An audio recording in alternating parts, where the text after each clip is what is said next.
and I'll never back down. In the middle of the ring is where I lay the smack down. Against all odds, I will always prevail. The way you step to me is like hell in a cell. Greetings and salutations, this is Christopher Daniels. I'm talking to my main man Delzinski right now. Any video game show, any video game channel, any YouTube channel called Vintage Shizzle is indeed #Daniels approved. Yo, alright guys, Delzinski here. It's another We Talk weekend. And as per usual, I am joined by my partner in crime, but I've got to ask the question, Smack Talks, is there any vacancies at IGN? Probably. I'm guessing some people will be fired by now. Been interesting to see the coverage as of late. So you're telling me that you don't work for IGN, no? No, I wouldn't associate myself with that kind of journalism. Well, so how did they get hold of your content? I have no idea. They've obviously ripped some things. Bit cheeky, innit? It is. You wouldn't expect other YouTubers to just go ahead and rip IGN stuff without asking or getting permission. But no. Guess it's something else for a big company. You should slap them with a copyright claim. Well, I've heard that quite a lot, but I'm not that mean. Well, I thought I had to ask you the question because obviously if you were working for them, then you should obviously be reaching out to your We Talk counterpart here, you know? Obviously, an IGN first. That's right. So yeah, I mean, obviously if you haven't heard already, IGN decided to cover Smack Talk's video and kind of made the roster their own as it was official, but not so much. Yeah, they include the roster that I done with the concept in a 2K16 video yesterday. So a lot of people actually seeing that didn't know it was a concept and have took it as the real thing. And because of that, we've had people making full lists of my concept roster, putting it out across all different kinds of media. So there's a lot of places now reporting that it is the legit roster and that's been leaked. But obviously that is not the case. And I was really looking forward to playing as Stone Cold Steve Austin, but I don't know. You don't know if he exists. Well, such a legendary name. And what better matchup could you have in 2K16 than Stone Cold Steve Austin against Kurt Angle? Yeah, because he's my favourite superstar, Kurt Angle. I'm talking about back then when Stone Cold Steve Austin didn't exist. So, I don't know.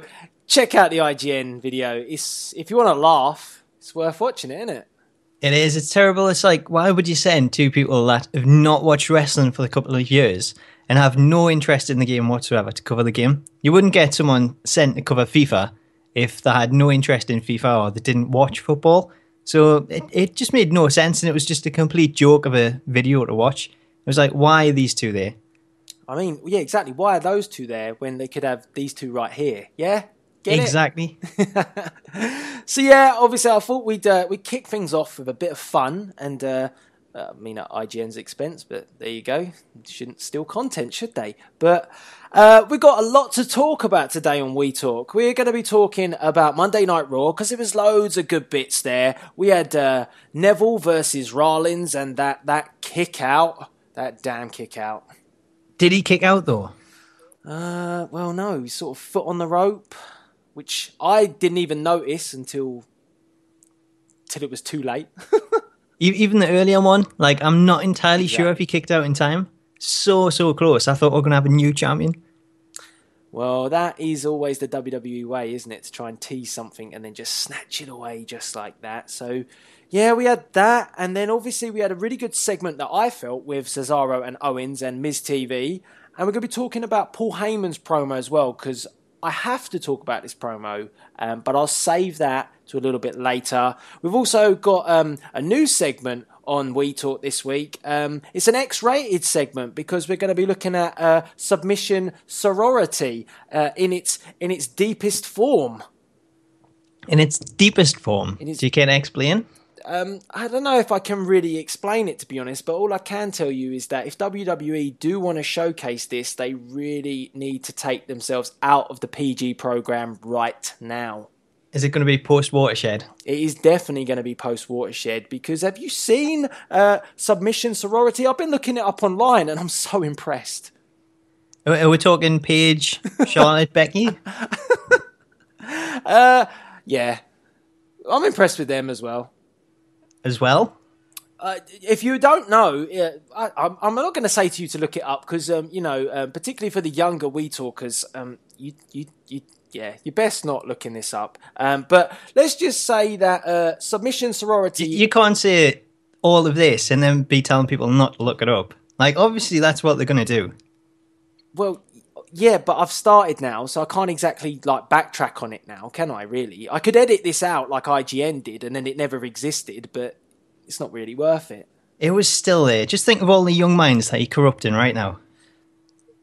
Well, it's not my fault, it's WWE's fault.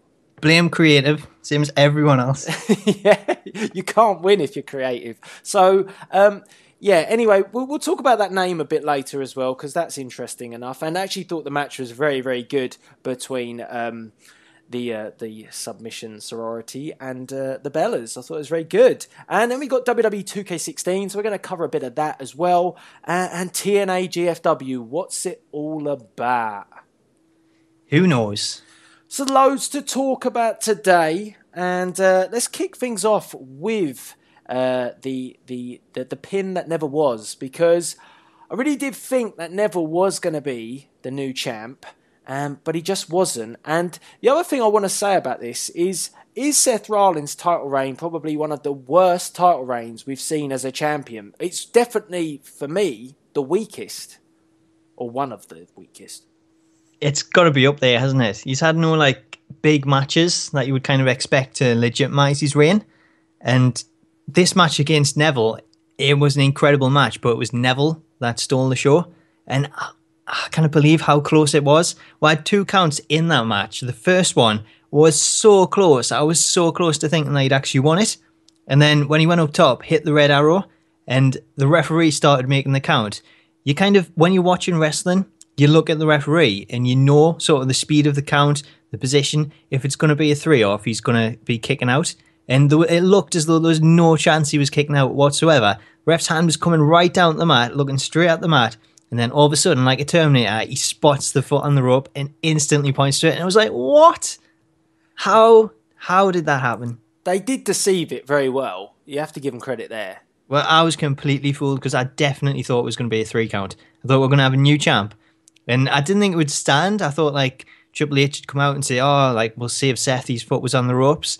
But it was so close. I couldn't believe it. But it wasn't just that pin. It was the other pin as well, because it was the other sort of, I don't know if it was a roll-up or something, but even that was pretty damn close, because I thought for a moment, it's over then. So, there was 2 opportunities in this match where I really thought Neville was going to pick up the championship. But if you look at it again in the bigger picture, it wasn't really going to happen, was it? It wasn't, but like I've just said, I could definitely see them doing what they've done in the past, because Jericho beat Triple H to win the title, and then had him come out and reverse it. So we could have had exactly the same thing, and for that brief moment, I think, did it happen recently with Ambrose? Yes, so they've done it a few times. For that brief moment, everyone's just totally ecstatic that Neville's the champion, and you can't believe it, and then sort of reverse it. But I think it was even more annoying seeing this and just how close he was, and all because of that damn rope. I think the trouble is as well is if it was to get more heat on Seth Rollins, he doesn't really need any more heat. He's already a pretty good heel, but maybe for all the wrong reasons, because he does all the cowardly things that a heel should do, but he doesn't get to do any of the stuff that makes a heel powerful in the slightest. And I think the only major issue I've got with all of this is Rollins is better than that. He's actually a really good wrestler. We've seen that when he was in the Shield, and he was almost the star performer towards the end with all the matches with Evolution and stuff, where he was the one that would take the big risks and they'd pay off. So it really feels from him a step down in terms of performance. And as you said, that match was great, but it was all because of Neville stepping up, not so much Rollins, controlling the pace, controlling the match. Rollins just was kind of the passenger as Neville took off. Absolutely. It was just he was the star of the show. And I think the last couple of weeks, everything was Stardust. It's kind of dropped him down a level. Whereas this, it just put him straight back in the spotlight and showed what he can do. And it was just a phenomenal match to watch, especially live, not knowing what was going to happen. And Oh man, I still can't believe it. Yeah, so I don't know. I'm thinking to myself, where's Neville gonna fit in now? So do you think he's gonna be around the top level still? Because he's got to drop out for a bit so Cena can get back in there. But I guess this is a cover for Cena. Is Cena officially out of SummerSlam yet?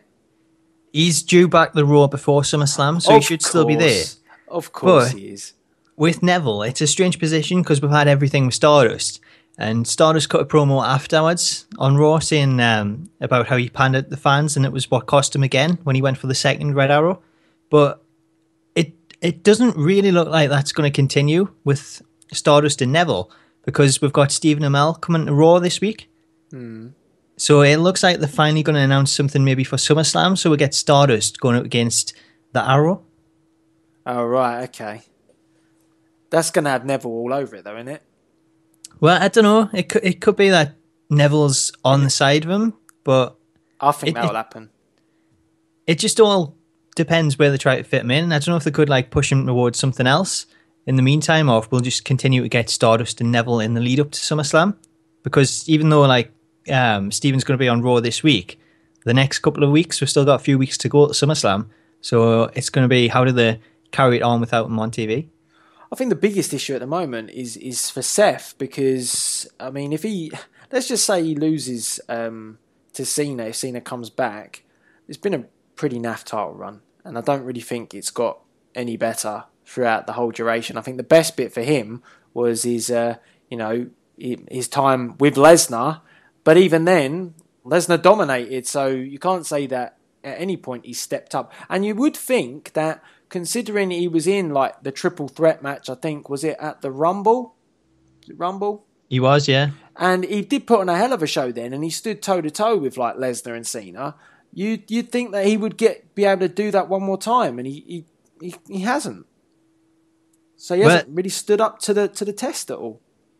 I think that match itself, it showed how good he was, and like there's been a few cases like that where we've got like a glimpse of it, but he just hasn't been able to shine. He's always had to like go backwards and sort of rely on something else happening to get him through the match, and that's where they're going wrong. If they didn't have that, I'm sure we'd see Seth Rollins performing at his best and showing off full like he can do, but because of the way that's all being booked, we'll have to keep waiting to see what sort of storyline elements come in and how the match finishes, and it's always going to be a dusty finish.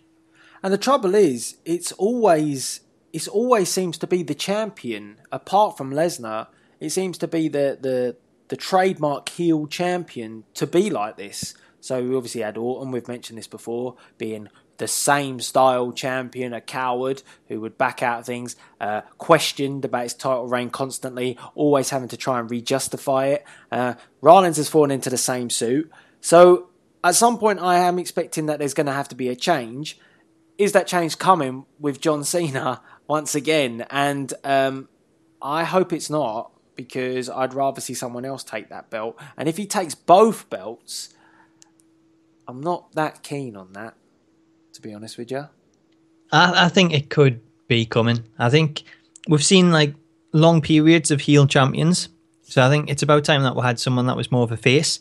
And if Cena was to win it, if he brought up the same thing that he's done with the US title and had an open challenge for the actual championship, then I think that would be amazing to watch, because we've all loved the US Open Challenge. If you was to do that with the title, and then you've got all these superstars getting title matches, then I think that's an awesome way to go. What happens to the US title? Well, he's if he wins the WWE Championship, he's bound to drop that.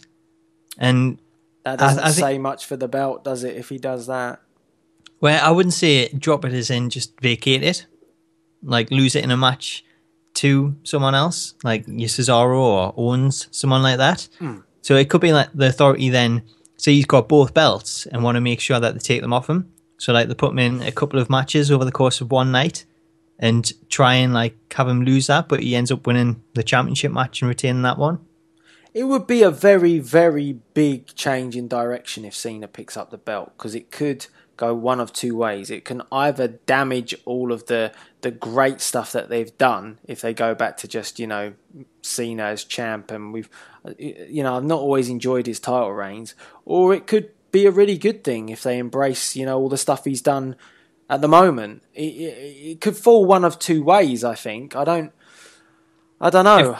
If I put the question to you then, like, out of the top guys, you've got maybe Sheamus, Cena, Ambrose, Reigns, maybe Orton. Lesnar? Are we not Yeah, him? but he's not in the title picture. He's with the Undertaker at the minute. So of those five, who would you give the title to? Brock Lesnar. I'd give it back to him when he's free. But he's then not going to be on TV again. All right, so if he's not there, probably give it to Sheamus. But I think that's coming with Cena picking up the belt, to be honest with you. I think it will lead to a Sheamus versus Cena feud. I think that's what they're angling towards. I don't know where Rollins comes in here, but yeah, that's the way I see it panning out. I personally would rather have Lesnar back in the title picture after SummerSlam. I think he should. We'll talk about that. Actually, I'll hold fire on what I was going to say. We will talk about Lesnar a little bit later, but I do think that I'd rather see Lesnar back in that title picture because I feel that he brings a lot of excitement to it. And I know we've talked about it before that you've got to have a champion that's there week in, week out. We do, but still think Lesnar generates a lot more buzz than what we're getting if we shift it back to Cena. I don't know. I'm worried about it. I think if Lesnar does win it, the difference this time is that Cena has brought up the US title so much, so that can kind of end the short times when Lesnar's not there. Well, yeah, I think there's a lot of good things that could end the show. I don't feel that. Whereas before it felt like, well, we're missing a champion, but we don't have anyone else to carry the show. Whereas I think they've got tons of stuff going on. You've got Kevin Owens in there. I'm even willing to say that you can put some divas as the main event because they're tearing it down at the moment. So I think we're all going to get a Divas main event like in the next couple of months. I think it's definitely leading to it. The fact that we've now got 2 Divas matches on Raw is a huge thing. So I cannot see a main event being too far off, especially with the matches that they're putting on. It wasn't really rocket science, was it, to be honest with you, to put on a couple of matches with the Divas. It was kind of obvious, 3-hour show, just do it. It makes you wonder why they haven't done it in the past. Just crazy, really, to be honest, that it's taken that long. And finally, they've managed to get it sorted. But, yeah, I mean, would you say that this is a success in terms of Rollins first as a champion? Or would you say that they should have gone a different route with him, maybe as a face or maybe just maybe focused a lot more on his ability than in being a coward? As a fan, I would have preferred him to go the face route and win people over with the matches.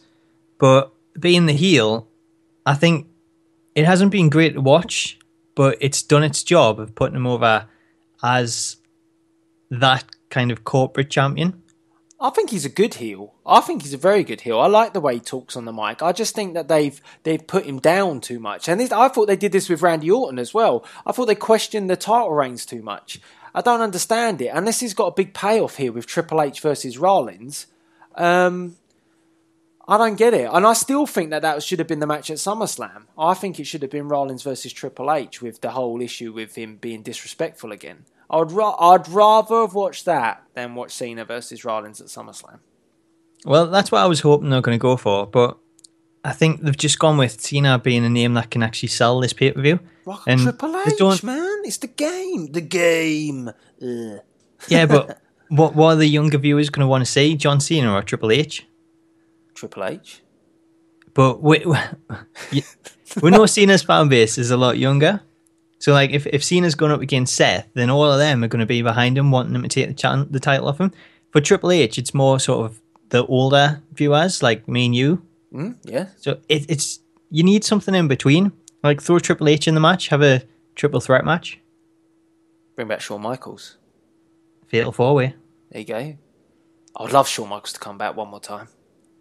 I would love him too, but I really don't see it happening. I think he's one of them people that say once he's retired, he's retired. I don't know. I genuinely would have liked to have seen Triple H versus Rollins. I think it's got a better story behind it, to be honest. It's like, he was too disrespectful, so Triple H has to kind of put him in order. But I'm hoping that Triple H would be smart enough to let Rollins win it or something like that, I think it could add more dimensions to the storyline. I don't think Cena going back in the main event adds a lot of dimension to it. I think it's just rehashing what we've seen before. You want some, come get some, please. Yada yada. I think, I agree with that. Like, we've only got 2 weeks to SummerSlam, so it'll be interesting to see if we do get any other matches, like big name matches, especially with like Triple H not ending up on the card, Sting not on the card yet. It's weak. I think it's a weak card at the moment.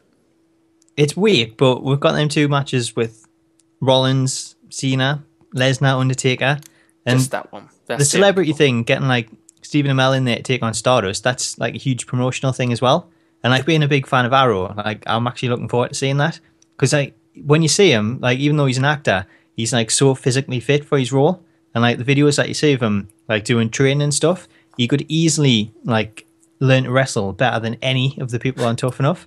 So I would actually like say he could, if he put the time in, train for this match, I think he'd be an awesome wrestler.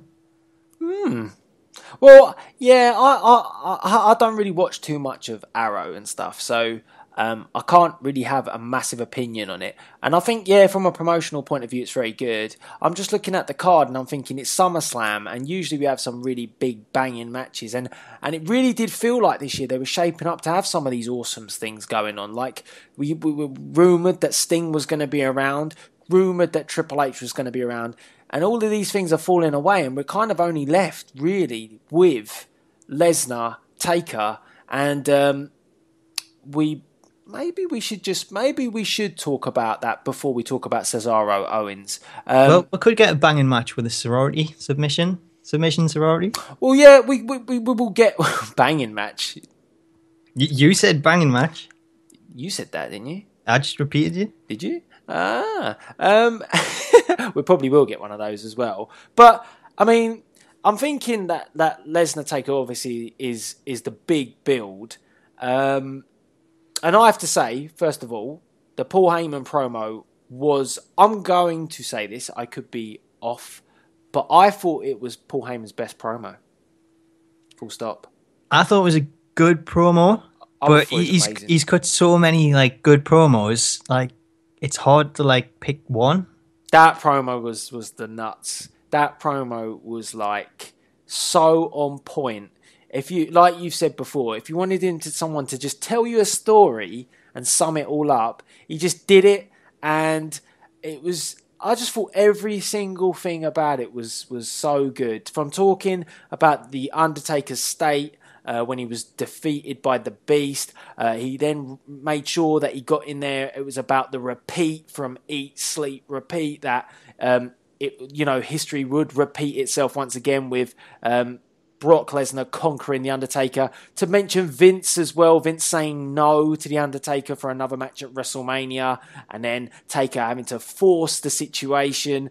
And this is all from, I gather this is probably all from, a little bit from creative, but it's probably from the mind of Paul Heyman to make sure that he's got all of this in a nutshell. And, the delivery of it felt really intense, the way he did it. I absolutely loved it. I thought that Heyman just sold it like $1 million. It was so good, and Lesnar just could stand there and reap the rewards of an awesome advocate. Well, it's been like that for like however many years that Lesnar's been there. He's always had Heyman to do that, and he always does such an awesome job. I think that is the problem, though. He always does such an amazing job at it. Like, when you say this stands out, I've like come to expect that now every single week, because he is just so amazing on the mic. I don't think there's many people that can actually go toe-to-toe with him. Yeah, but I thought just for what needed this match, it needed somebody to keep reiterating this this point about The Undertaker, that, it was last time round that he, I just thought everything about this was just too good. And I thought Heyman was putting in, I know he does it all the time, but I thought this time there was so much more oomph to Heyman, because I feel that if Heyman doesn't do this match really isn't selling as what it should, because I genuinely believe that Brock Lesnar should win this match. I don't think The Undertaker should win this match. I think Lesnar should win it, but they should rematch at WrestleMania. But then I'm not going to get my Sting match at WrestleMania, so... Right, you've waited long enough. I'm sure you can wait another year. I really can't. You could have someone else, though, where he's actually got a chance of winning. Because I can't see Taker losing again. Well, this is we could have this debate like for a whole We Talk about Taker Sting. If the We Talkers want it, then we can do it. But it's virtually impossible to decide who wins that match. The Undertaker? No, Sting wins that match. He hasn't had a win at WrestleMania. He would get the win. He deserves the win. Yeah, but Undertaker lost a match at WrestleMania. You can't lose two. You should never really have lost that match, to be honest with you, if we're going to look at it. You shouldn't. But interestingly enough, I did see a really awesome, just off topic, an awesome box set from WWE DVD. I'm not like selling anything for them, but I did see the really turned cool... into Michael Cole? Yeah, I know, but I did see the cool coffin sort of box, so go check that out if you fancy something a bit different. Good Christmas present. Get it in early, you know. If they copied 2K14's collector's edition. It is a bit like that, but it looks better, I think. It was very nice. Nice. I know, just kind of dropped it in there. I was going to buy it from my brother, because I'm a nice guy like that. Did he get sent it? I didn't get sent it. Not yet. Well, I'm sure you'll do a DVD review or something. I haven't done DVD reviews anymore. Do you not? Not anymore. Not really. Don't That's really a shame. get. I don't really get them that many anymore. And then It's hard to keep up the amount they send, though. It's hard to keep up with them, and the WWE Network's kind of done some damage to that anyway. It's very different. It's killed the whole like home DVD thing. Because you can catch everything on there. So like monthly releases for pay-per-views, it's just a thing of the past. It's all about the sort of documentary things, which are probably more enjoyable to watch. Well, that's it. I mean, if I'm like reviewing it and then someone just like, it's on the network, it's like, well, yeah, but you know. To be honest, I used to really like buying DVDs and like CDs and all that sort of stuff. I used to like having them like in your hand, a bit of collection, and I probably still would. But let's be honest, it is so much more accessible by just going through the network. It's so much cheaper as well. Like they made a point this week to sell the network, where they said it was $60 to buy the SummerSlam pay-per-view, like through the TV. Or $9.99 on the network, and you get a full month of like all the programming on there. It's like there's no like decision there. You've got to go for the network now. And it's just, I mean, it's kind of the only thing I really like. I think it's really awesome is when you see those people that actually do collect all of the DVDs, and then they've got that room where they got like everything. It's a bit like Grimm's Toy Show's got like all his toys, but then you got all the DVDs. I love all that. Yeah, but like, what happened like 10 years ago though? If you like collected them and you had like all the VHS tapes, and then innit? Media changes and like it's like, oh man, like I don't want these. They're old. I need something like new. Yeah, but your room will still look good though. Well, I don't know. If I had a room full of like VHS tapes now, I'd be like, oh, these are a bit dated. I've got tons of those VHSs with Submission Sorority on, but you know, on VHS. Yeah, it's different. Have you still got your video player for it? I wish I did. It's run out. Oh, you'll have to subscribe online. I'm sure you can do that. Too much use.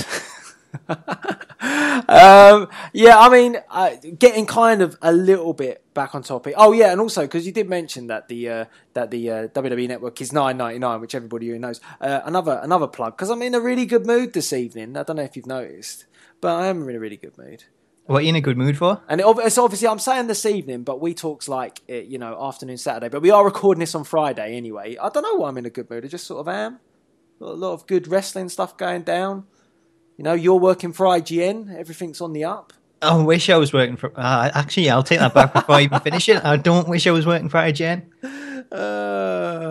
Yeah, but also as well, obviously, if you don't want to pay $9.99, then you don't have to pay anything at all if you want to go check out the Brodos network. So, that's $0.00. So that's like that's the best alternative. Although I don't know what I said at the end. It was just like going French. Absolutely. So yeah, go check out Brodos. Link in the description box below as well. And now let's get back on point. Let's get back to it. I don't even know what we're talking about. I think we're talking about Paul Heyman. You were talking about having submission sorority VHSs? I was talking about that, but we'll cover that later when we have to go to the dark side. as I so speak.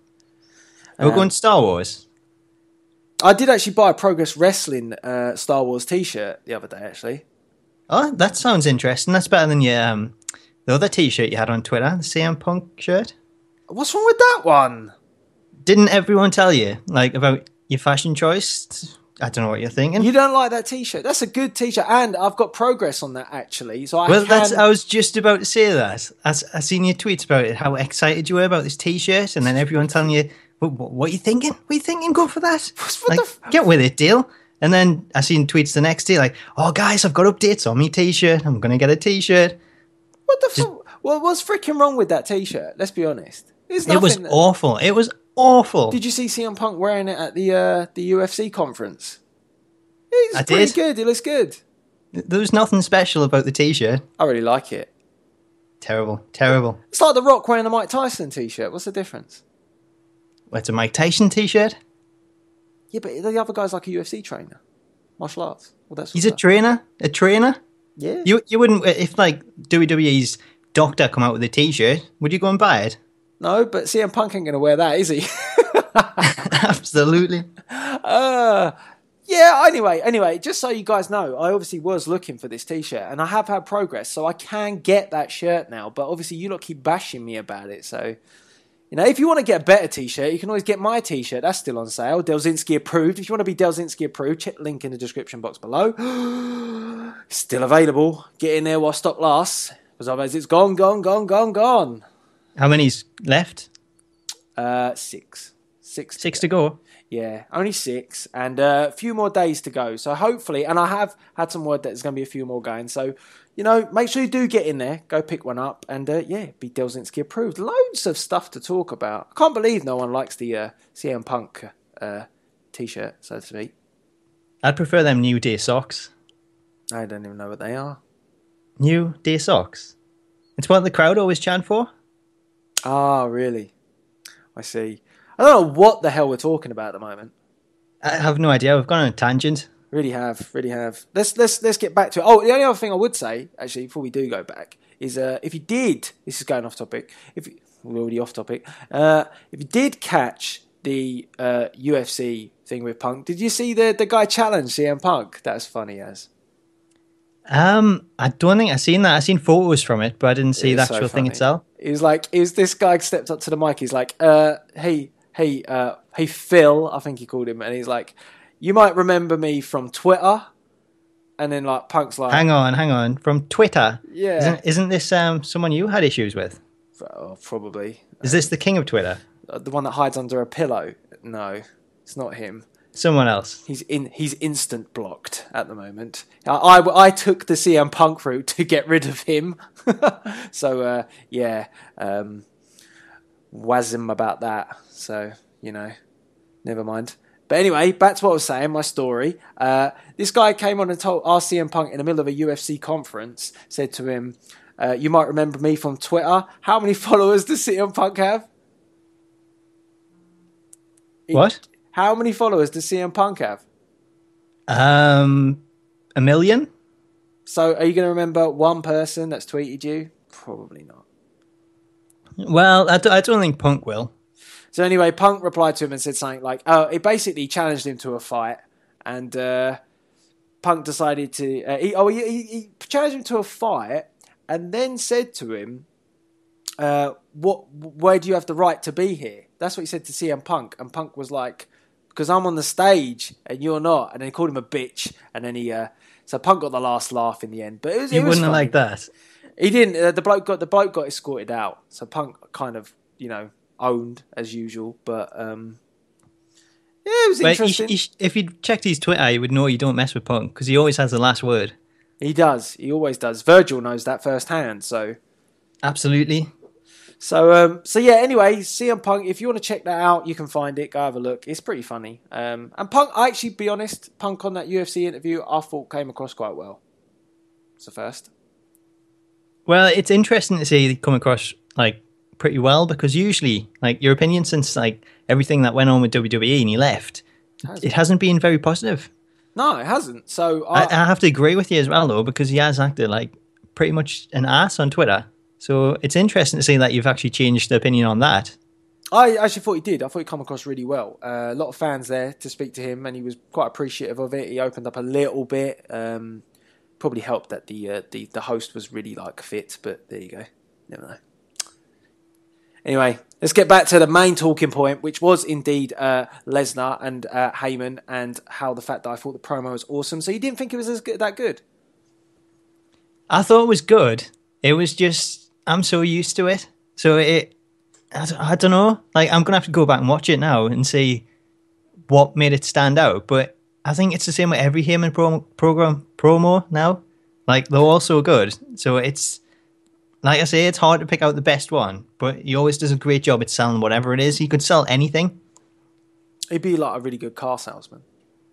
He could sell anything. He could sell fruit and veg at the market. But I mean, in general, in terms of the build for this match, I think that's obviously the biggest thing on the card, and I don't know at the moment if anything else is going to come close to it. I'm really interested to see how the match actually plans out as well. To be honest, I'm still not sold on how fit the Undertaker is. So I'm kind of the same, really. I think. I don't know, he doesn't look like 100%. He looks like a lot slower than what we used to. And apparently, like, he's in great shape. So when the match itself comes around, it could be a different case. But when we watched the brawl, I kind of thought, you know, he looks a bit kind of past it. It sounds like harsh to say that about The Undertaker, but I think that's kind of the impression that I was left with. All I really put to you really is if you watch him do the tombstone, he's struggling so much to do it to Lesnar. It's hard to watch. It's a difficult move. Don't get me wrong. To do it to Brock in the first place, I wouldn't want to do that move to Lesnar. You got to maneuver him into position. It's freaking. Imagine the pressure on your back doing that. And obviously, Taker's age, just it's such a hard thing to do. And I just when I see it, I think, oh, it looks so painful. How can he do that? His knees must be shattered as well. You know. I wouldn't want to go through that. It's a lot to go through, like, especially for the age he's at now. Like, I think he is at the point now where it's going to go downhill from here, but he still wants to come back because we all expect so much of him. And he's going to try and push himself to do that. And, like, I commend him for that. Yeah. But there's going to be a point in the near future where we're all going to be absolutely gutted to hear that he does, like, finally hang up his boots. And it'll be the right call, but we're all going to be so devastated when that does come around. Well, you just really want that final match to be that good. And the trouble is I think you know what I'm going to say, is the match that was that good were the two with Shawn Michaels. It really felt like that they were the perfect two matches. I don't think anything's ever got close to that since. Well, I thought the ones with Triple H were good. Not as good as Shawn Michaels. No, they weren't as good as Shawn Michaels, but, like, in terms of the other matches that we've had, Lesnar's just... he's not that kind of fit, so you're never going to get that great wrestling match that you'd want to go out on. Lesnar always benefits with the guys that can move. That's the trouble. And then I think the Bray Wyatt one, like, the promos and stuff leading into it were great, but again, Wyatt's, he's still kind of new. He's not got that experience to put on that amazing match like Shawn Michaels. Like, you can't even compare the two, Bray Wyatt and Shawn Michaels. It's just, you need someone that's experienced, and you'll enjoy what I'm about to say, but it's got to be Sting. Yeah, see? I want it to be Sting. I think people, so we're talking off tangent again, but this is good fun. I personally think that Sting still has got it. I really did not think. Some people were saying to me, well, when he was against Triple H carried the match. Did he carry the match? I don't think he did carry it to a degree. I thought Sting looked... obviously, he's not as quick as he was, you know, in his WCW days, but I think Sting can move incredibly well. I think he moves better than The Undertaker, and if Undertaker needs someone to move and someone that he can actually, you know, he can still manhandle, Sting's size, Sting's weight is almost the perfect scenario for The Undertaker. Lesnar is really not, unless you want Lesnar to destroy him. But it all comes down to, like, what kind of matches up. Like, if you've got Undertaker, who is an older, slower wrestler, and he's going up against someone that's Brock Lesnar, he's a lot younger, he's got a really physical style, then it's not going to take you long to get absolutely knackered wrestling that kind of match. If he goes up against someone that's like Neville, again, it's completely different style. So you kind of keep up with that pace of the match. If he goes up with someone that's very similar, like Sting, then they can take the time, they can put on that more experienced match, use their experience to just put in all these different spots where they don't have to be throwing all these powerful moves or run the ropes. They can just do what they've been doing for the last however many years, 15 years or so, 20 years, and just put all that experience to the match and wrestle the kind of match that they know will work, and they don't have to worry about how they're going to take this German suplex 13 times or whatever. It's just all down to the experience, and I'm sure they'll be able to put that on easily. I don't really think the brawler style suits the Undertaker anymore. I don't think it's him. Unless he was the American Badass, then I don't see it there, to be honest. Well, the gimmick change I think would have worked so much, but again, that brawling kind of match, I don't think he's got the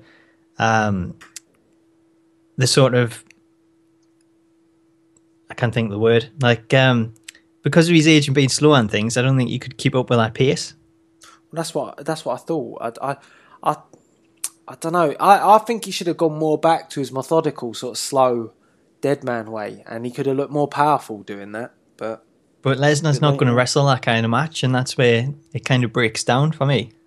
That's the problem. So, I mean, if I'm going to put a bet on, if I'm going to say who I think's going to win is probably Undertaker. Who I want to win is Brock Lesnar, because I think it's the right scenario. I don't think Undertaker, in the state and the form of what he is, should beat Brock Lesnar after all that Lesnar's done. I don't even think a no contest. I think Lesnar should just win this.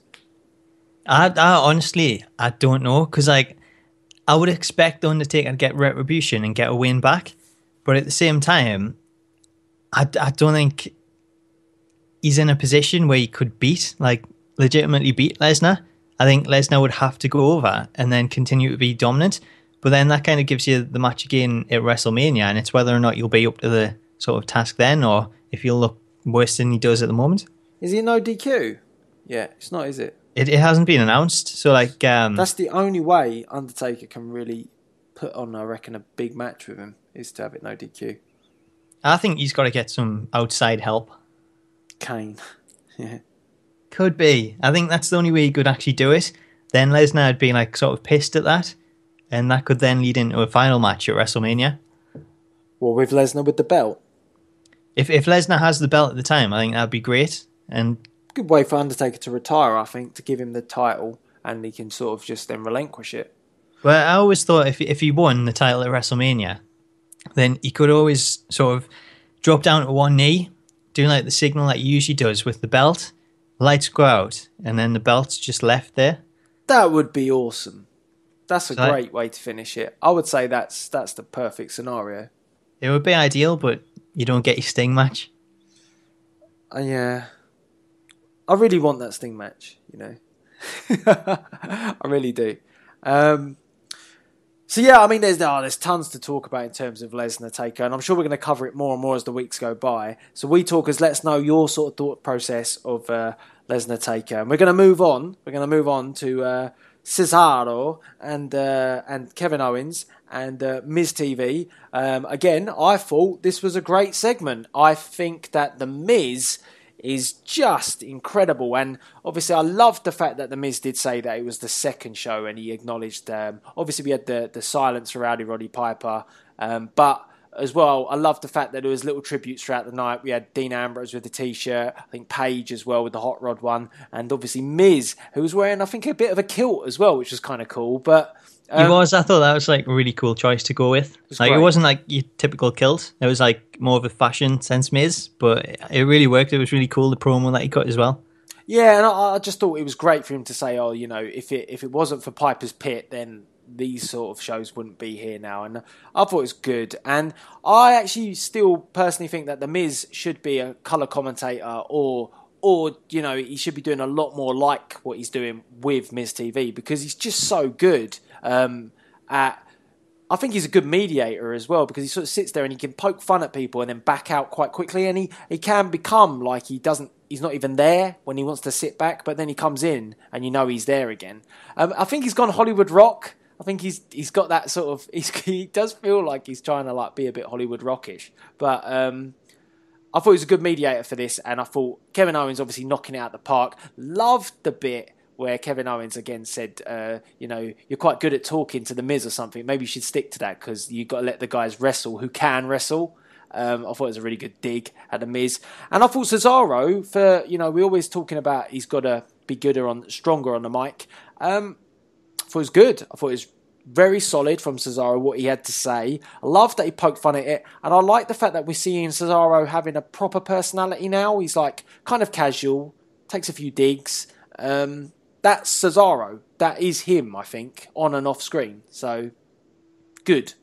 It is. It's a good thing to finally see happening. And I was watching an interview with Daniel Bryan at Gamescom earlier, and he was asked about like who the next breakout star like would be, and he says like it was hard to judge because he was torn between the people he thinks it could be and the people that he wants it to be. And the person that he really wants it to be is Cesaro. And he was talking about how it's very similar to Daniel Bryan, in that the crowd was always behind Bryan, and it got to the point where they had to push Bryan because of it.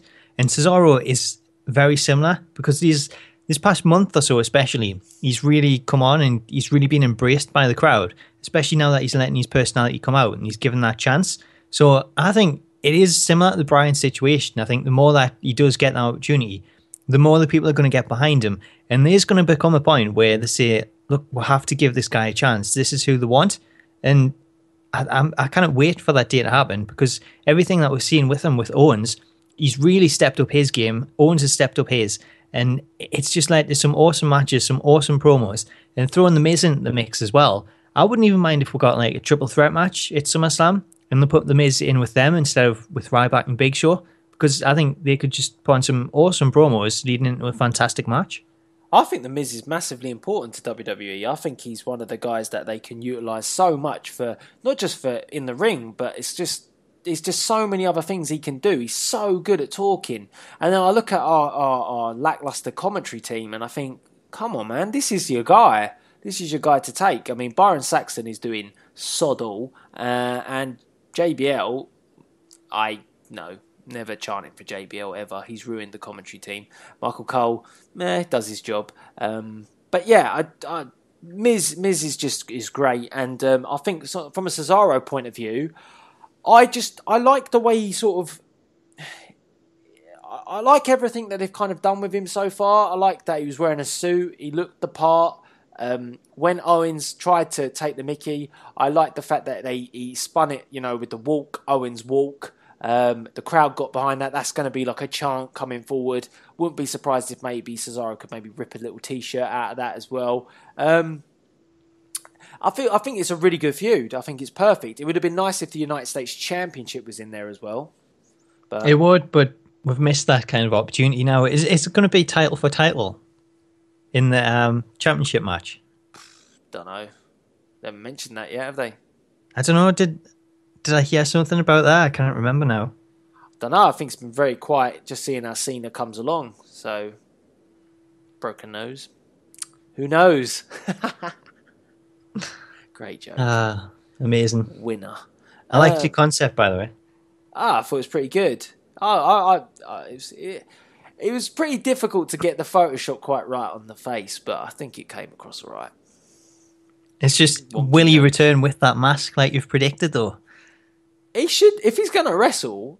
It's got to match his t-shirt. He's got to have something, and he's got to have something that looks relatively good. The reason why I thought like that was because you see footballers do it all the time. You see, for example, Fabregas had it number 4 on the front of his one, and little Chelsea logos and all sorts of stuff. Shouldn't have joined Chelsea, should have stayed at Arsenal. But you get all this sort of branding on things. So I can't see why Cena ain't going to have a massive "you can't see me" thing on his face. It's just well, we've got Halloween coming up. They can sell the masks as well. Exactly. So wouldn't give it a miss. It's just merch, isn't it? I don't know how you can sell it, but I just thought it was an idea, and I think it kind of could work in some shape or form. But yeah, back to Cesaro Owens. I can't wait for this match. This will be a good match for the card at SummerSlam. It would. It'll be an awesome match on there. And I think the one thing more guaranteed is that the match itself is going to be a phenomenal match to watch. Well, I imagine these two will sit down and really talk out some really good spots. Already like the fact that I liked the way that when they did brawl, it wasn't so bait that it was going to be pop-up powerbomb. I liked the fact that he did it, reversed it, tried for the big swing, got out of there. So, yeah, there's going to be some real good twists in this match. It's difficult for me to say who... I obviously want Cesaro to win, but I find it difficult to really say that I want Owens to lose, because I think that Owens is needing... I think Owens needs a win on the basis that he's because of the Cena stuff. So if he doesn't get that win, I think this will continue, this feud, whoever wins or loses. But it's difficult. I don't really want Cesaro or Owens to get an L against them. I think it is difficult. I think you're probably right, though. I think 2 losses on pay-per-view for Owens, and then, well, more as well if you count the NXT matches, then I think he's due a win. He's also got that... Has he got a rematch with Finn Balor coming up? Is that the Brooklyn event? It could be. I think it's Brooklyn one. Yeah, the one after SummerSlam. Yeah, I think it's... Is it the day before SummerSlam? It's around SummerSlam. It's a bit weird, though, if he does pick up the title. I don't think he will. I don't see why you would do that. That would, to me, seem stupid. Yeah, I think they should have probably had someone else in that NXT title match. It just seems weird to have him back on there, because if he does pick it up, then he's still kind of tied to NXT when he's on the main roster now. Haven't really had a lot of a chance to watch NXT, so I feel that he's up there now. So there's no point taking him back. Yeah, and I think I'm kind of worrying about people like Samoa Joe, who's being lost in the mix a bit. Well, he was main eventing this week against Rhino, but it begs the question why he's not getting the title shot. More interested to see Breeze versus Liger. That should be interesting. You know, that's the sort of stuff that I'm looking forward to. I love Tyler Breeze. I think he's quality. So I do. I just think it's weird, like that everyone else has been brought up the roster and he hasn't. He's got a fantastic gimmick. My big worry is that he becomes an Adam Rose. It's possible, but I think his gimmick's better suited. I think as a heel, I think he'll work a lot better. And yeah, I did notice trending, just off topic. Did notice a lot of Leo Kruger stuff going out over social media. People obviously wanting that gimmick to come back, and then I think Adam Rose retweeted all of it and then said, "Right, now you've got your Kruger stuff out of your system, back to Adam Rose." But well, I don't know how legit this is, but he's looking like him again. Some pictures of him teamed up with Brad Maddox as Team Beef Mode. Right. So, is that a thing? I'm not entirely sure. Doesn't sound good. It doesn't sound good. Sounds like a good addition to Submission Sorority if we're going to go down that road again. It could well be. Probably on one of my VHSs. It sounds if with I it. have a little look into it. I'll have to have a little look. You'll have to check. It might already happened. We've got one labelled Team Beef Mode. I don't know. I did see a lot of people tweeting like some abuse towards Adam Rose, like he was saying stuff, and then people were like, "Too late" and "dipshit," and I'm like thinking, it's not his fucking fault, is it? It's not his problem he got given this gimmick. It's not his choice. I hate it when people do that, start having a go at the character. Like you could bring up Cena. Someone could bring up Cena, but I would say that Cena's been given quite a nice run at the mill, you know, over the years. Adam Rose hasn't really been given a fair shot at all. He's been lumbered with a gimmick that can never be world champion, basically. It's hard to like change him though now, because he is like stuck with that. So like someone like Zack Ryder as well, like that kind of superstar where he's had that gimmick, you know they're never going to be in the position to become a world champion. I hate that though. That's why I hate it when you get guys like that are really good, like a Tyler Breeze, but then I think if he goes to main roster, they're going to do what they're going to do. They're going to, you know, make him not world champion level, and then he's stuck. And I really think that, I've always thought this, I don't think gimmicks like Adam Rose cannot be world champion if you do them well at the beginning. It's when you've cock them up 3 or 4 times that you're screwed. Or in his case, cock it up once and then he's screwed. If you bring him up and he's got that party sort of gimmick, but you have the mean streak, and the mean streak is really mean, he makes himself like a credible Intercontinental Champion by doing that. Well, I think it all comes down to the individual themselves. Because like, if they get repackaged and they really go for it, then it's all down to them. I only have to say Rocky Maivia to kind of put that point across. But has he not gone for it, but he's got a gimmick that isn't good enough? Well, that's what The Rock had, and then he come back from it. The Rock's a bit of a different breed. Look at Stone Cold Steve Austin, Stunning Steve. Stunning Steve was good. But then to change completely, like it's all down to the individual himself. Yeah, I guess so. I don't know. Maybe he's happy with it. I wouldn't be happy with it. I wouldn't be happy with it, but I'd be constantly like pushing it to see how far I could take it. And I think it's just a case of we're seeing his backstory and we know like it's fantastic, his family and things like that. Yeah. Maybe he doesn't want to kind of push things because he'd rather have that security, knowing that he's got the job there, and just do what he can to make sure that he stays in the job. Yeah, you just do what you're told to do, and it sounds like he's liked there. I just does annoys me when people get on people's back about things. I think it's not always their choice, you know. It's not like you got this gimmick. I want to change it. No, you can't change it. So then he's stuck with the gimmick. So why are you bashing him for? I don't know. I'm fighting the good fight this week. Just blame creative again. Blame creative. Always blame Lots creative. of blame. I've found that doing main event, creative get blamed quite a lot. You can't win.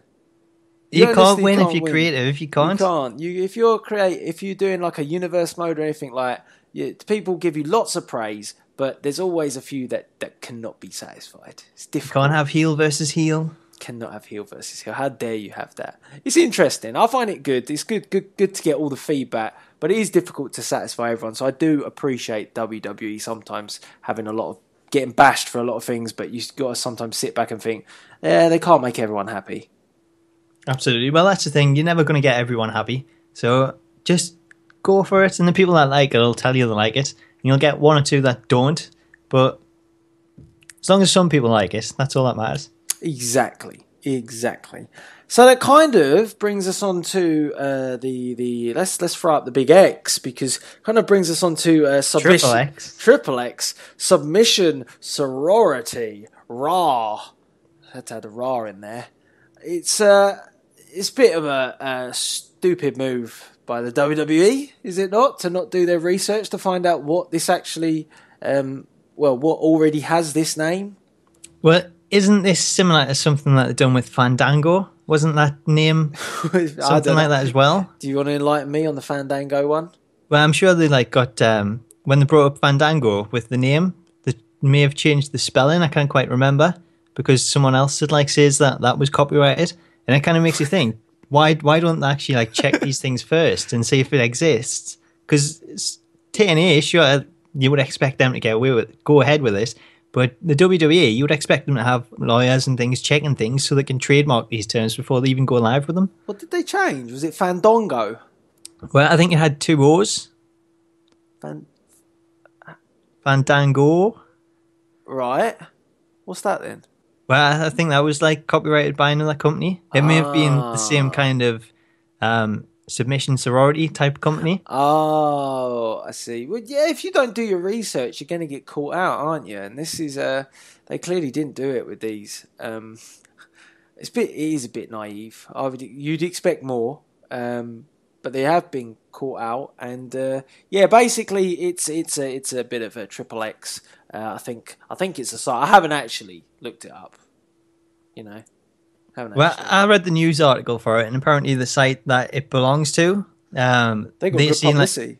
They've seen something like 60% increase in subscriptions overnight, which is insane because they said they were going to send Vince a fruit basket to thank him for the big mention, and apparently it looks like all of their fans like the moves as well. So everybody's probably going on there looking for I don't know, Becky Lynch, Nikki. I don't know.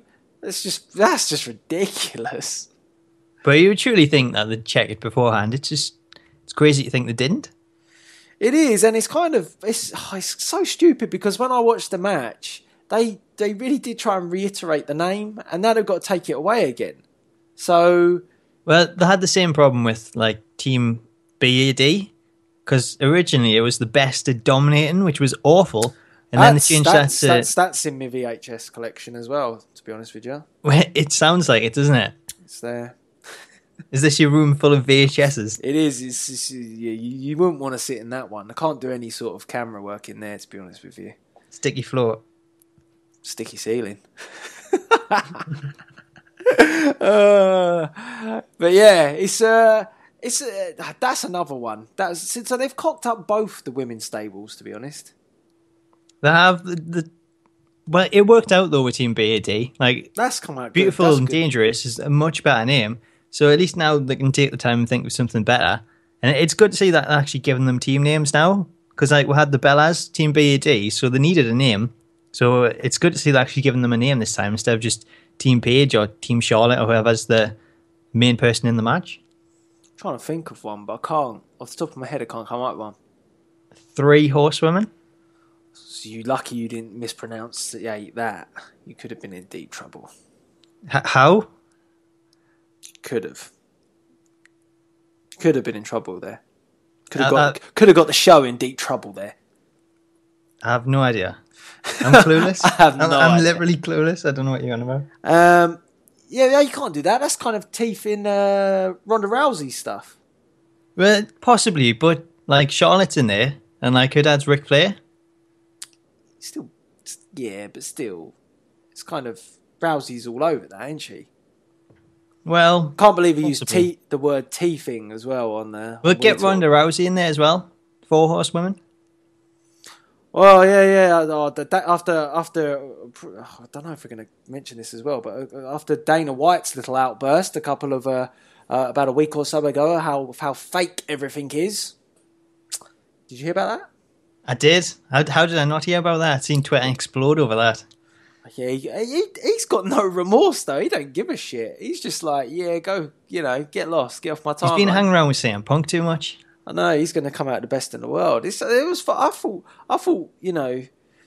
it is kind of dumb to have said it, considering he says he respects all the wrestlers, and I don't think it would have done himself any favours. Obviously, the weekend when Piper was passing, Ronda Rousey got a lot of respect for the wrestling industry. Not very good really, because I think Rousey's the sort of person that would jump at a chance to go WWE when she's not fancying to knock people out in 34 seconds. So I can't see her doing it anytime soon, though. Not like at the minute. She's on so much of a good run, and like people compare now with like Mike Tyson as like 2 of the baddest people on the planet. But we have to put into context: are any of these people that she's fighting any good? Well, you could say that about any one streak, though. Really? Nah. If you look at Tyson, he was fighting like he fought the people like the best boxers as well, and then he even fought later on like Lennox Lewis and stuff like that. With Rousey, it's not like you've got like any pound for pound someone that's like the same as her. She's just a cut above. Well, I'm not a big UFC fan, And so I can't really say. But like when you think of like most people, it tends to be they'll go for the big matches, but then sort of towards the career when it sort of all becomes about the streak, then they get in sort of the lesser names and things. Talk about Floyd Mayweather. Well, that's what I was going to say. Like he's apparently dodged this match with Amir Khan and stuff. Yeah. So it's the same kind of thing. Maybe like that's what might be happening with UFC, but like not being a fan of UFC, I can't tell you how good these competitors are to go up against Ronda Rousey. That's the only thing I would say. If she's managing to demolish them after like 30 seconds each time she goes out, you got to wonder, is there anyone that's really in the UFC that's got any sort of power to fight her? Are these on the same level as her? I'm sure there are people out there, but are they trained in the UFC? So it's interesting. That's an interesting topic. Maybe it's something for a different time. I'm not the biggest UFC fan. I'm still waiting for CM Punk to have his fight, of course, but at some point that'll happen. But anyway, when that happens, we'll have to get like a UFC fan on just to like give her a bit in-depth perspective. As long as he doesn't. What was that? What? In-depth perspective. I was trying to get my words out. Don't take the mic out my voice. Everyone's on my side here. Oh, sorry. You are the sexy voice of the WWE games community, from what I've heard. You want to sleep on a bed of my voice? I still can't get over that comment. And you're apparently very, very, very hip with the gay community as well, from what I've heard. Go down a right touch, apparently. Amazing. I can't. I don't know what I just said there. It didn't make you come out blossoming. I'm just digging. I'll embrace it all. I'll take then from the whole LGBT community. I thought he was going to say something else then. You'll take it in from what? All holes? I don't know what you're talking about. Every side of the community. I'm a man for the people, for everyone. Sounds like you are with that bed of yours. I don't know where you're going now. This is brilliant. This is great. Anyway, we were talking about submission sorority, so we haven't got any better. But I actually thought Nikki Bella, that spine buster, was unbelievable. That's a wicked spine buster. I did notice that on Charlotte. It was good. She nailed it. She did. She totally nailed it. And I actually thought it was a very good match again. It was another good match. So the Divas are really knocking it out of the park. So I don't think the momentum's going to stop. I think they're just in it and on it. And I think when they do bring up a few more from NXT, like Bayley, Alexa Bliss. I really like Alexa Bliss. I do like Alexa Bliss. Amazing. So, I think... Oh, and obviously Carmella. I like Carmella. She's not one of the bestest wrestlers, but I like her gimmick. I think she's cool. She's taking on Eva Marie at the minute, isn't she? Yeah, I kind of sway towards Carmella on that sort of thing, unfortunately. Sorry. What? You're going against Eva Marie? What's happened to you? You can't really side against, Enzo, Carmella, Big Cass. They're like the best, aren't they? So you choose them over Eva? She's going to be brokenhearted. She never tweets out You're the one tights. person that stood behind her all this time. She finally gets her act together, and you ditch her. Certainly tried standing behind her a lot. Yes, but it's just never going to happen. She's never going to support us. But obviously, I'm hoping that she does at some point, because we could do with a win on a FAM event at some point. So you could. I could, yeah. It's overdue. I'll say that. I'm like the record breaker here, and I can't get a break. If you can just stay in a match for like 30 seconds, like at least it'll be an improvement. I know. I've called on the Brodos boys. They need to help me out. There you go. You've got the backup in place. Exactly. Got the backup in place. Surely it can't go wrong again, but we'll have to wait and see. See what FAM have got in store for us now. But yeah, I mean, obviously, that name, that we just had to talk about that name because it was so funny that we felt the need to. And also as well, obviously, Smack Talks is the sexy voice of the WWE games community. So feel free to hashtag that if you ever fancy comment on any of these videos, yeah? What's the hashtag? Sexy voice. I'll take that. This is great. And it kind of brings us on to our final two topics. WWE 2K16. So obviously you're all over this, working for IGN and all. I'm all over everything this week. You are from all your over comments. You certainly are. I mean, what was your standout thing in terms of the info that they put out? What's your favourite bit? I don't know, because it was all like small things, but as a whole, it all like adds up to like really good kind of promises for the game, because we've got like so many additions to gameplay which are small things, but it's all about the small things, because overall that just improves the kind of the gameplay and the flow of the match itself. So things like the rope break, being able to actually reach out and touch the rope or put your foot on the rope, then I think that's a big thing. It's just opposed to the computer randomly saying like, you're close enough to the ropes, I'll give you a rope break. It makes it more real if you actually see them reaching out to grab the rope or put the foot on the rope. So I think that's going to be a really cool element. The pin bar change, I'm not sure on, because like whenever you play a match, you'll know online, like because of the lag, the problem is it's so hard to stop it in that bar. And with this new pin bar, it changes every time you have an attempt. So trying to do that online, I think that's going to be an absolute nightmare. So I'm not entirely sure on that change. We've got resiliency back, so that's kind of a good thing to have that in there. Although I think, again, online, if you have a wrestler that's got it against a wrestler that doesn't, it's a bit of an unfair advantage. So I was kind of glad when they took that out. We've got other things like the breakout in the entrance, so you can take control of your superstar, attack the other wrestler during the entrance, and then return of modes like Create a Diva, which should never have been taken out, Create an Arena, and the addition of the Create a Show. Oh, there was absolutely tons of good stuff. I think for me, the main one was I like the sound of the breakout thing, just because on the basis that, you know, for universe mode and stuff like that, it's good. It adds a little bit of a new dimension to it. Create a Show definitely sounds very, very promising, that we can finally maybe have our universe how we want. Because I do feel universe mode has been a bit lacklustered in general. I mean, just look at the way I do my universe mode. I don't use WWE Games' version of universe mode. I would love the cutscenes if I could place my own superstars in it, don't get me wrong, but it doesn't do what it should do. Just because you've got rivalries in there, it never really paired up the right people. It doesn't put the right matches in. So I just choose not to use it. So I feel that hopefully all this sort of Create a Show will then actually allow you to really manage everything how you want it to work and create the exact show that you want. So that's exciting. One thing I'm a little bit concerned about is I'm concerned about the stamina for reversals.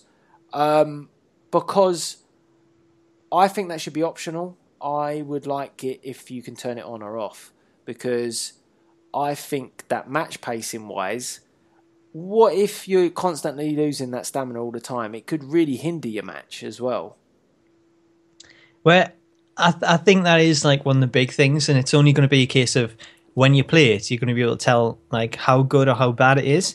It all depends on how quickly like the stamina for reversals or your reversal opportunities kind of regenerates. So if you miss the reversals and you use them all up straight away, then you're kind of screwed because you can't do anything until they regenerate. That's what I mean. I really like the stamina in the new in WWE 2K15. I like that, you know, when they're exhausted, they're knackered, and you can do crawling pins. I love all that.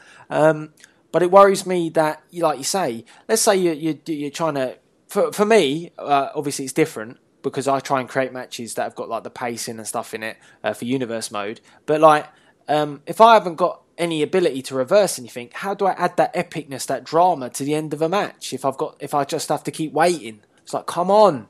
So I'm hoping that it's not a huge delay. I'm hoping that you get them back relatively quick, or it's optional. I very much doubt it's optional. But I think there might be an option in there, because we had the option to turn off things like stamina, chain grappling and stuff like this year. So they could do that. They could even do something where we'll have the option for like a quick match, normal match, so that you've got like a simulation match or an arcade match, and that turns it on and off.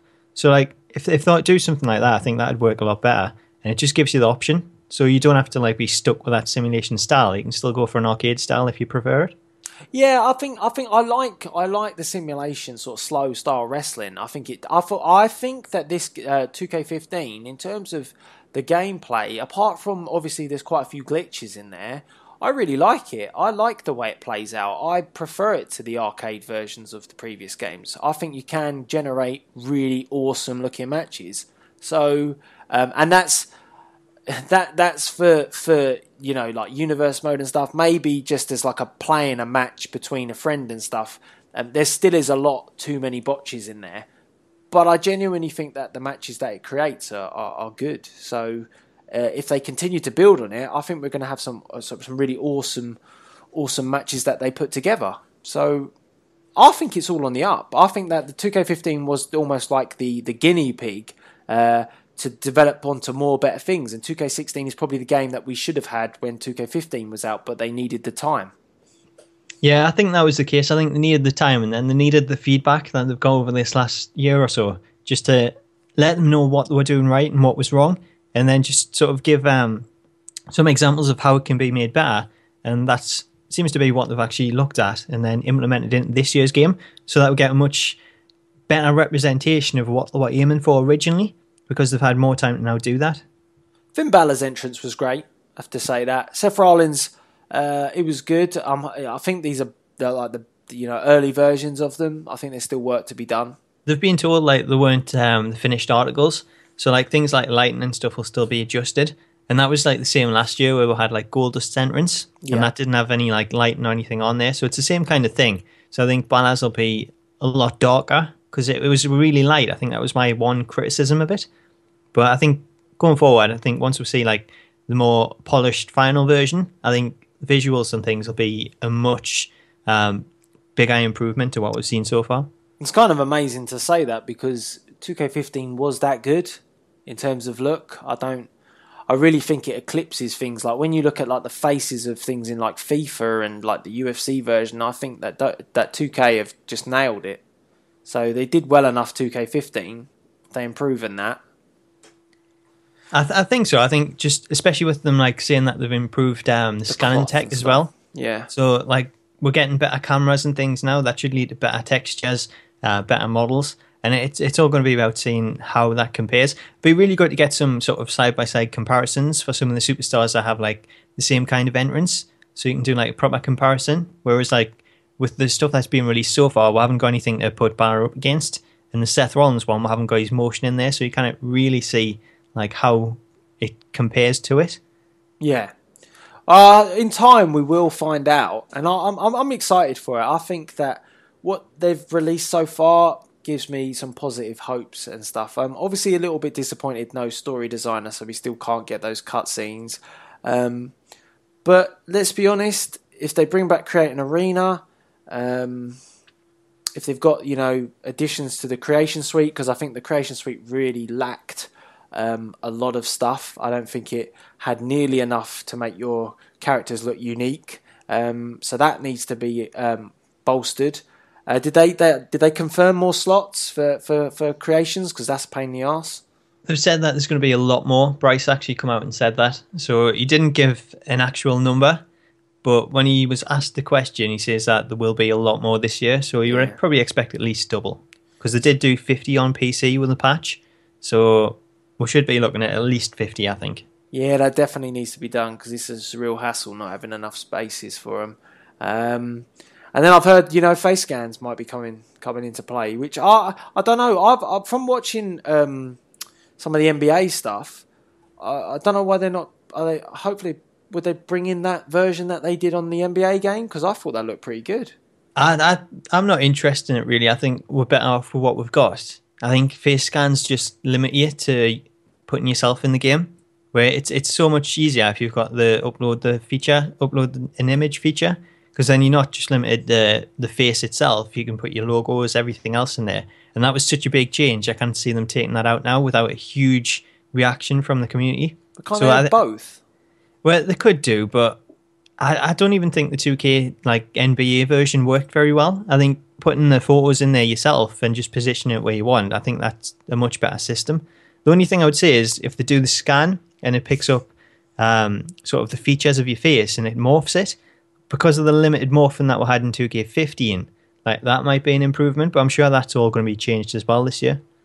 I think if they stick with the whole, the face template stuff that we've got at the moment, I think if they just improve on that would be fine. Like you say, I thought it looked good.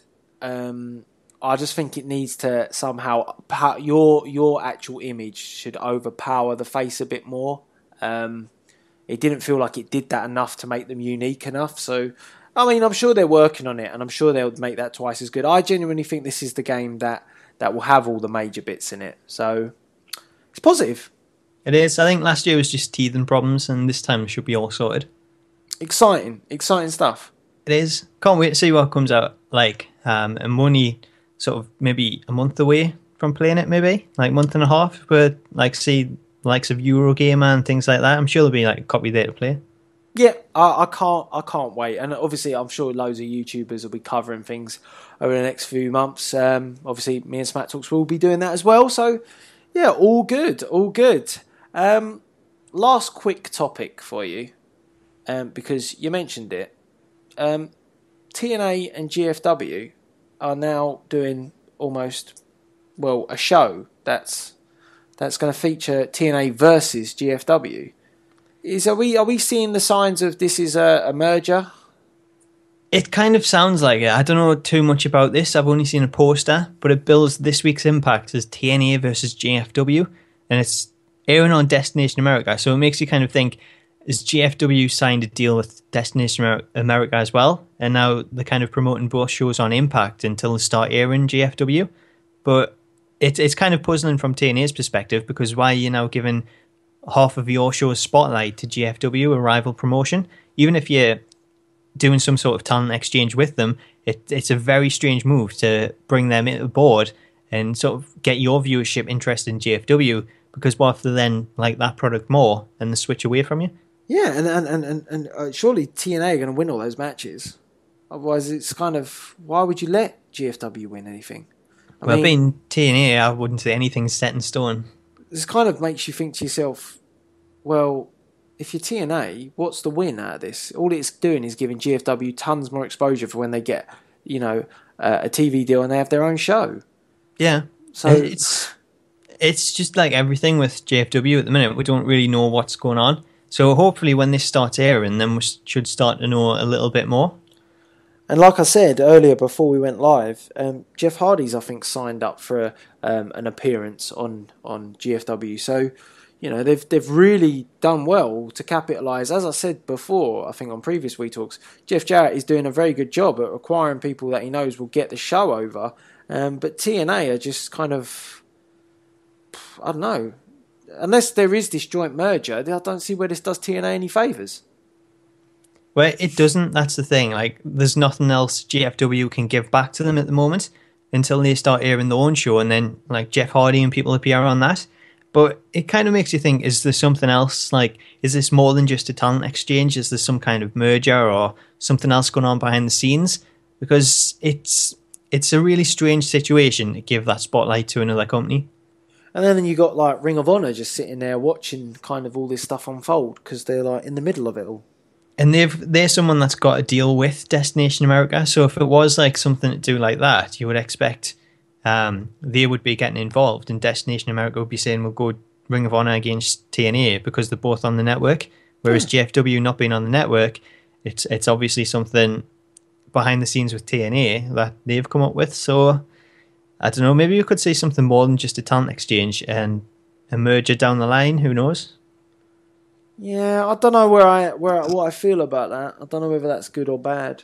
I think I'm just going to have to wait and see how it plans out, because it could go one of two ways. It can either be the demise of TNA, or this whole cross promotion could really make both of them flourish. But I'm willing to sway towards the side that all this is doing is making Jeff Jarrett's company, GFW, much bigger than, what it needed to be in terms of TNA for competition.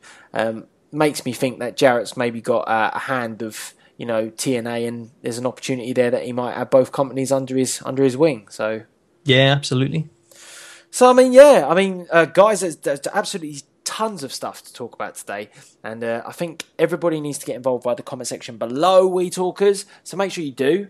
Let us know about, obviously, Smack Talk's working for IGN. Don't know what he's doing, but Neither do I. Neither does anyone at IGN. Let us know what you think about Neville versus Rollins. Was you deceived by the kick out as well? Cesaro Owens, looking forward to that if it hits SummerSlam. Paul Heyman, Lesnar, Taker. How do you think that's going to play out? Submission Sorority, have you got any of the VHSs? Can I borrow them? And then obviously as well, we've got WWE 2K16 news. So yeah, let us know what you think about the game. What was your most exciting bit from the reveals at all the information that was See, you passed can't out? get your words out now. I don't know what information is. I don't know what that is. It's late. That's why. It is. That's the reason. And then obviously GFW TNA. If you want to clue us up on it, then please do, because we're kind of confused. So yeah, kind of brings us to the end of another We Talk. And as I said, we're recording it tonight. It's Friday. So yeah, this will be up with you guys tomorrow, which will be Saturday. So that's kind of now. Gets confusing when you say that. But yeah, it's all good. Do you think? Absolutely. Exactly. So it kind of brings us to a close. Have you got any sort of, the shameless plugs of yours? Well, we've got some mods on the Smack Talks channel tomorrow.